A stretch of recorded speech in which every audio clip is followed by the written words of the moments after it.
Ladies and gentlemen, what is going on? Gamecock Chuck back at it again with another video on this Tuesday afternoon, September 21st. Just doing a little recap of week 3 of the Gamecocks. Before I get started, I need you to like my video, share this video if you know any Gamecock fans out there. Excuse me. Comment on it. Let me know what you think. And subscribe to my channel, man. Help me get this channel up off the ground, get it growing. Hit the notification button, that way you get notified when I release future content about Gamecocks. And if you're already subscribed, hey, I appreciate you, man. Appreciate the love and the support for subscribing to my channel. So without any further ado, let's get started. Like I said, you know, week 3, if you watch my prediction video, you know, the game went about like, you know, like everybody said, not just me, but like everybody else said. You know, Georgia, without a doubt, has one of the most dominating premier defenses in college football this year so far. You know, they just, I mean, they, from start to finish, they just dismantled us the whole game. Offensive line couldn't block them.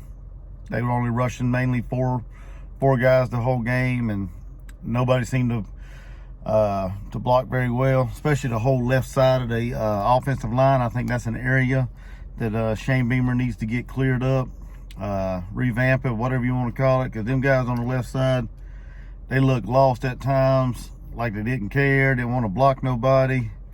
I mean, if you pass a guy off, you better have somebody to block. That's my whole theory. You know, you can't just pass a guy off and just be standing out there in the field. I mean, that should not be how football is played. You need to put a hat on a hat and get blocking and open up some holes for the running back, protect the quarterback, whatever the case may be. But what I saw in that game after rewatching it, our whole left side just looked lost at times. So Shane Beamer and company, they need to address that situation, get that thing fixed, because if not, it's going to be a long season for Luke Doty, a long, terrible season for our running backs, and we'll be lucky to win 4 games, to be honest with you. I mean, if you look at our schedule, we got, I think, Troy's a winnable game, and maybe Missouri, Kentucky, you know, teams like that. But if we don't get our offensive line straight, it's going to be a long and painful season, rebuilding season, should I say, because this is going to be more considered a rebuilding season than anything, you know, under the new coaching staff. So unless Shane Beamer and them can get that offensive line situated, figured out, whatever the case may be, it's going to be a long season. Some bright spots of the game, you know, I think our defense played real hard. At least the front 4 and the linebackers, they played real hard and competitively throughout the whole game. I mean, there was some big hits. I mean, late in the fourth quarter, you know, Damani Staley just, you know, laying the wood to some of them guys out there, some of them Georgia players. I mean, they were playing hard. They were playing, you know, the whole game hard. The defense was, anyway, at least the defensive line and the linebackers. Secondary, I don't know. I'm not sold on number 9, Cam Smith. I'm not sold on him. He needs to show me a little more. I mean, that was some of the coverages he played and some of the yards he gave up was ridiculous. Yeah, the secondary needs to show me some more as far as the defense. The offense, I already covered that, you know. Offensive line kind of stunk it up some, had some lone assignments, whatever. But the bright spot on the offense was Josh Vann continuing to emerge as the go-to receiver. I think he had a great game. He's, you know, for me, he's my offensive player of the game. He had 3 catches, 128 yards, and a touchdown. He could have had a lot more. A couple drop balls and, you know, things like that. But hey, he went out there and balled out and got his yard. So he's my offensive player of the game. For defense, you know, that'd have to be Jalen Foster. You know, he got 2 picks. And right now he leads the team with, I believe he got 3 for the year. So, you know, he got 2 picks in that game. So, hey, he's my defensive player of the game.